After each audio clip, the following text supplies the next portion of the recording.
Ayo, boy. Assalamualaikum warahmatullahi wabarakatuh. Kami dari kelompok 6 akan menjelaskan aplikasi biaya pajak.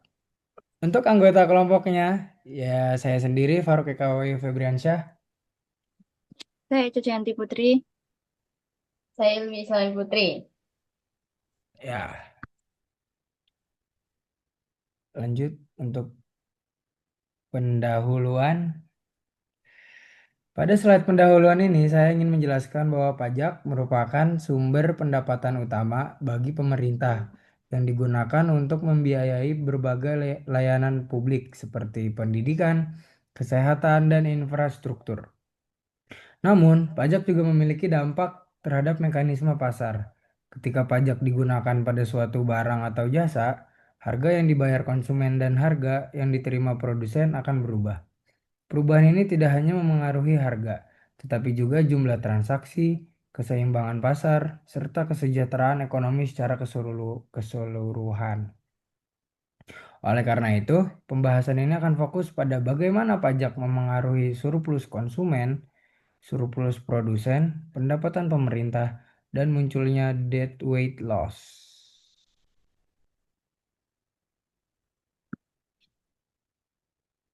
Dampak pajak pada pasar. Pajak menciptakan selisih atau yang biasa disebut tax wage antara harga pembeli dan penjual. Ketika pemerintah mengenakan pajak pada suatu barang, muncul perbedaan antara harga yang dibayar pembeli dan harga yang diterima oleh penjual. Nah, selisih ini disebut dengan tax wage, yaitu sebesar-besarnya pajak per unit. Artinya, sebagian dari uang yang dibayar pembeli tidak diterima oleh penjual, melainkan masuk ke pemerintah sebagai pajak. Jadi, tax wage inilah yang menjadi tanda adanya distorsi pasar akibat pajak. Yang kedua, harga pembeli naik, PB, harga penjual turun, PS. Karena ada pajak, pembeli harus membayar lebih mahal dari harga keseimbangan awal, PB. Sedangkan penjual menerima lebih sedikit setelah pajak. Jadi, pajak membuat harga yang dirasa pembeli meningkat dan harga bersih yang diterima oleh penjual menurun. Tampaknya pembeli merasa rugi karena barang lebih mahal. Penjual juga rugi karena pendapatan bersihnya turun. Lalu yang ketiga, kuantitas turun dari Q1 ke Q2 menyebabkan pasar menyusut. Kenaikan harga ini bagi pembeli dan penurunan penerimaan bagi penjual menyebabkan sebagian pembeli tidak jadi membeli dan sebagian penjual tidak jadi menjual. Akibatnya, jumlah barang yang diperdagangkan berkurang dari Q1 sebelum pajak menjadi Q2 setelah pajak. Pasar yang sebelumnya aktif menjadi lebih kecil karena pajak menghambat sebagian transaksi yang tadinya saling menguntungkan. Inilah mengapa pajak diangkat menurunkan efisiensi pasar. Jadi, pajak menciptakan jarak antara harga pembeli dan penjual, membuat pembeli membayar lebih mahal, penjual menerima lebih sedikit, dan akhirnya jumlah transaksi berkurang sehingga ukuran pasar menyusut. Pada grafik ini, sumbu vertikal menunjukkan harga dan sumbu horizontal menunjukkan jumlah barang. Sebelum pajak, pasar berada di titik keseimbangan pada P1 dan Q1. Setelah pajak diberlakukan, pembeli harus membayar harga yang lebih tinggi dan penjual menerima harga yang lebih rendah. Dan selisih antara pajak per unit, karena itulah jumlah barang yang diperdagangkan berkurang dari Q1 ke Q2 yang menandakan bahwa pasar menyusut akibat pajak.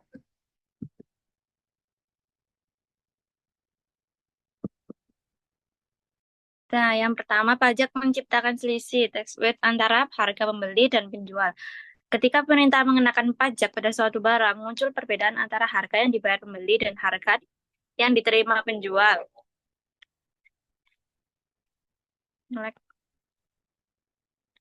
Selisih ini disebut tax rate, yaitu besarnya pajak per unit, artinya sebagian dari uang yang dibayar pembeli tidak diterima oleh penjual, melainkan masuk ke pemerintah sebagai pajak.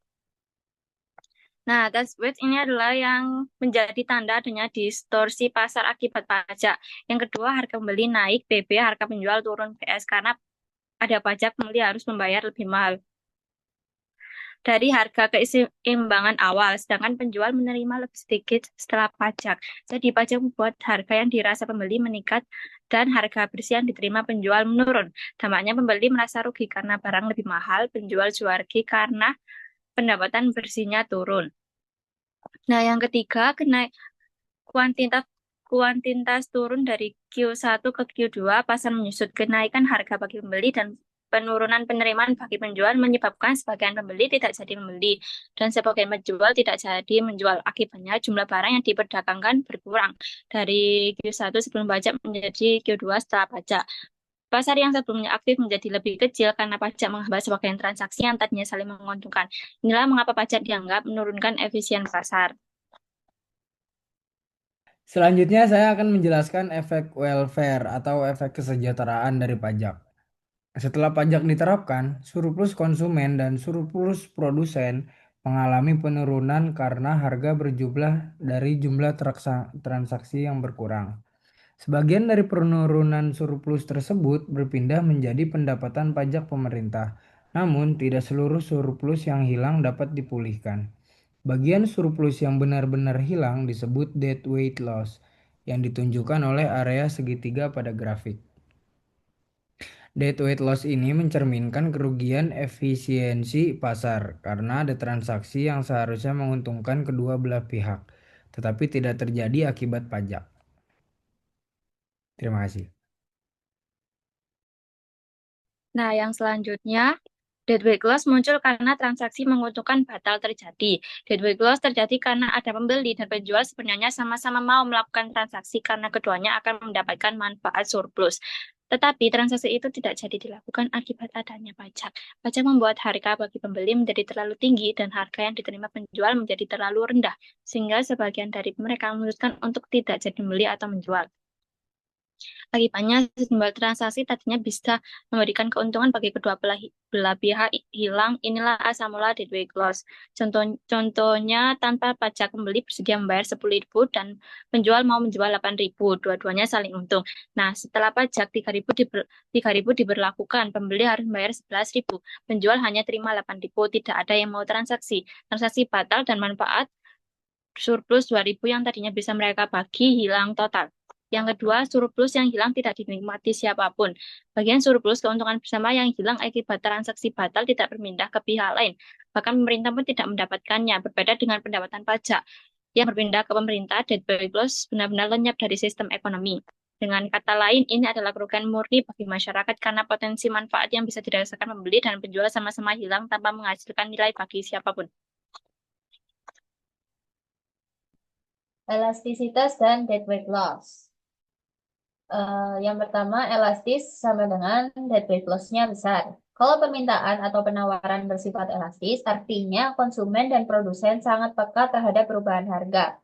Begitu harga naik karena pajak, banyak pembeli yang batal beli dan produsen juga banyak yang berhenti jual.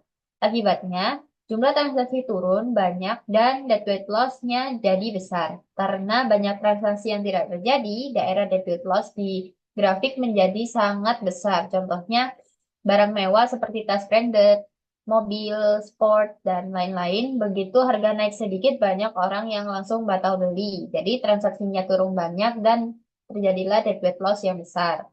Yang kedua, inelastis sama dengan deadweight loss yang kecil. Sebaliknya, kalau permintaan atau penawaran inelastis, artinya orang tidak terlalu peduli dengan perubahan harga. Meskipun harga naik karena pajak, pembeli tetap membeli dan penjual tetap menjual karena mereka tidak punya banyak pilihan. Akibatnya, penurunan jumlah transaksi sangat kecil, sehingga deadweight loss-nya juga kecil. Contoh, barang kebutuhan pokok seperti beras, obat, listrik, walaupun harganya naik, orang akan tetap membeli. Jadi transaksinya tetap berjalan dan deadweight loss-nya kecil. Jadi kesimpulannya, semakin besar elastisitas permintaan atau penawaran, semakin besar perubahan jumlah barang akibat pajak. Dan semakin besar deadweight loss-nya. Sebaliknya, jika permintaan atau penawaran inelastis, jumlah barang hampir tidak berubah sehingga kerugian efisiensinya menjadi kecil. Jadi semakin responsif pasar terhadap harga, semakin besar juga kerugian efisiensi akibat pajak.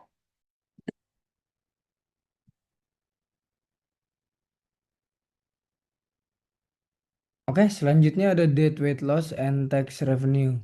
Yang pertama, pajak memengaruhi efisiensi pasar dan penerimaan negara. Yang kedua, pajak kecil. Oh, lah itu apaan sih? Bacanya gimana sih? Pajak memengaruhi efisiensi pasar. Oh, itu ini lu. Gue kira itu. Ya udah bentar. Selanjutnya ada debt weight loss and tax revenue. Yang pertama, pajak memengaruhi efisiensi pasar dan penerimaan negara. Yang kedua, pajak kecil menjadi debt weight loss kecil, penerimaan pajak rendah. Yang kedua, pajak sedang menjadi debt weight loss meningkat, penerimaan pajak maksimal. Yang keempat, pajak besar menjadi debt weight loss sangat besar, transaksi turun, penerimaan pajak menurun. Yang kelima ada debt weight loss selalu naik seiring kenaikan pajak. Dan yang terakhir penerimaan pajak membentuk kurva Laffer. Naik di awal lalu turun setelah melewati titik optimal. Tax size dan debt weight loss. Yang pertama, semakin besar pajak, debt weight loss tumbuh semakin cepat. Berarti bahwa ketika pemerintah menaikkan tarif pajak, kerugian efisiensi ekonomi atau debt weight loss meningkat dengan laju yang cepat dibandingkan dengan kenaikan pajaknya sendiri. Hal ini terjadi karena semakin besar pajak, semakin tinggi juga perbedaan antara harga yang dibayar dan pembeli. Ulang.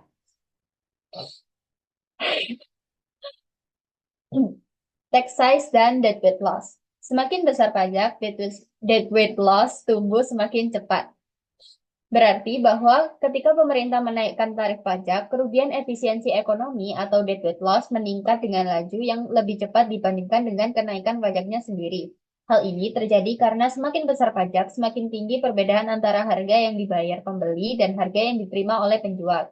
Sehingga semakin banyak transaksi yang tidak terjadi di pasar. Secara grafik, debt weight loss digambarkan sebagai segitiga di antara kurva permintaan dan penawaran ketika pajak meningkat lebih baik tinggi, besar pajak per unit maupun lebar segitiga, penurunan kuantitas bertambah, sehingga luas segitiga yang mewakili kerugian total masyarakat tumbuh lebih cepat daripada kenaikan pajaknya sendiri. Contoh kasusnya, pajak kecil versus pajak besar. Misalkan pemerintah mengenakan pajak pada minuman teh botol. Nah, pajak pada yang pertama pajak kecil, pajak per botolnya misal Rp1.000. Sebelum pajak harga pasarnya 10.000. Tapi setelah pajak pembeli membayar 10.500, penjual menerima 9.500. Jumlah barang yang terjual turun sedikit dari 1.000 botol menjadi 950 botol. Nah, dampaknya pemerintah dapat pendapatan 1.000 dikali 950. Jadi pemerintah mendapatkan 950.000. Debit loss-nya kecil karena hanya sedikit transaksi yang batal. Yang kedua, pajak besar. Contoh pajak per botolnya itu 4.000. Pembeli harus membayar 12.000 dan penjual hanya menerima 8.000. Banyak pembeli yang tidak mau beli lagi karena eh, jadi penjualannya itu bisa turun tajam dari 1.000 botol hanya bisa menjadi 700 botol. Nah, dampaknya pemerintah dapat pendapatan 4.000 dikali 700, jadi pemerintah dapat 2.800. Tetapi deadweight loss-nya atau kerugian akibat transaksi yang hilang sangat besar karena 300 transaksi itu tidak terjadi. Jadi, walaupun pendapatan pajak naik dari 950 menjadi 2.800, kerugian efisiensi meningkat jauh lebih cepat karena semakin banyak orang berhenti bertransaksi, itulah mengapa semakin besarnya pajak, semakin besar pula debit loss-nya. Dan pertumbuhannya jadi semakin lebih proporsional terhadap kenaikan pajak. Yang terakhir yaitu kesimpulan. Sebagai kesimpulan, pajak merupakan instrumen penting bagi pemerintah dalam memperoleh pendapatan negara yang digunakan untuk membiayai berbagai kebutuhan dan layanan publik. Melalui pajak, pemerintah dapat menjalankan fungsi alokasi, distribusi, dan stabilisasi dalam perekonomian. Namun, Dari sisi pasar, pengenaan pajak menimbulkan perubahan pada harga dan jumlah transaksi, di mana konsumen harus membayar harga yang lebih tinggi, sementara produsen menerima harga yang lebih rendah. Kondisi ini menyebabkan penurunan surplus konsumen dan surplus produsen. Sebagian dari penurunan surplus tersebut beralih menjadi pendapatan pajak bagi pemerintah, tetapi tidak seluruhnya dapat dipulihkan. Sebagian kesejahteraan hilang secara permanen dalam bentuk deadweight loss, yang menunjukkan adanya ketidakefisienan pasar akibat berkurangnya transaksi yang seharusnya menguntungkan kedua belah pihak. Besarnya deadweight loss dipengaruhi oleh tingkat tarif pajak serta elastisitas permintaan dan penawaran. Semakin besar tarif pajak dan semakin elastis pasar, maka kerugian kesejahteraan yang ditimbulkan akan semakin besar. Oleh karena itu, pemerintah perlu menetapkan kebijakan pajak secara optimal dan proporsional, sehingga tujuan peningkatan pendapatan negara dapat tercapai tanpa menimbulkan penurunan kesejahteraan masyarakat dan efisiensi pasar yang berlebihan. Dengan perencanaan pajak yang tepat, diharapkan keseimbangan antara kepenerimaan negara dan kesejahteraan ekonomi dapat terjaga. Slide-nya. Nah, sekian dari kelompok 6 yang membahas tentang pajak. Wassalamualaikum warahmatullahi wabarakatuh.